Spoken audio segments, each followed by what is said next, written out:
ઈચ્છાપુર વિસ્તારમાં એક હાર્ટ એટેકની ઘટના સામે આવી છે, જ્યાં 40 વર્ષીય રામ બુજારક વ્યક્તિનું હાર્ટ એટેકથી મોત નીપજ્યું છે।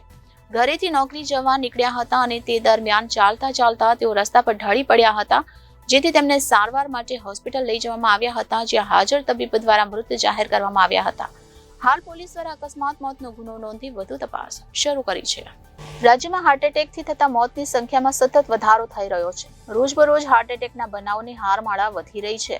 હાર્ટ એટેકના વધતા જતા કિસ્સા અને તેનાથી થતા મોતના કારણે સ્થિતિ ચિંતાજનક બની રહી છે।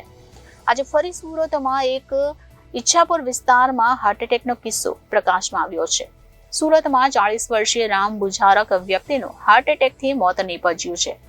તે ઘરેથી નોકરી જવા નીકળ્યો હતો, તે દરમિયાન ચાલતા ચાલતા જ રસ્તામાં ઢળી પડ્યો હતો, જેથી તેને સારવાર માટે હોસ્પિટલ લઈ જવામાં આવ્યો હતો, ત્યાં હાજર તબીબે તેને મૃત જાહેર કર્યો હતો।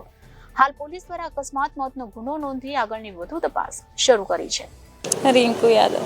आपके पति को ऐसा क्या हुआ था और उसका नाम पति का नाम राम बुझारत यादव।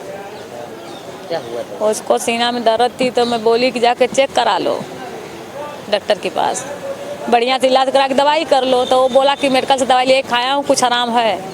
और कल डिप्टी चल गए, आज फिर सीना में दर्द रात में होने लगी, तो फिर बोले कि अब वही भारत वाले मेडिकल के फिर फ़ोन किए, तो वो आया, तब दवा ववा दिया बहुत सारी, कुल पियाया, बीपी वीपी नापा, पता बोले बोलत बतिया सही रहना। वहाँ से आवे में रास्ते में गिर के तो हो गया ऐसा घटना।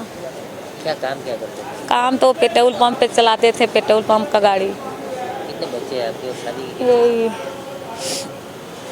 यही है। कहाँ रहते कहाँ हैं? जौनपुर, यहाँ पे इच्छापुर 3 नंबर। रिपोर्टर अरविंद राठौर, जनादेश न्यूज़, सूरत।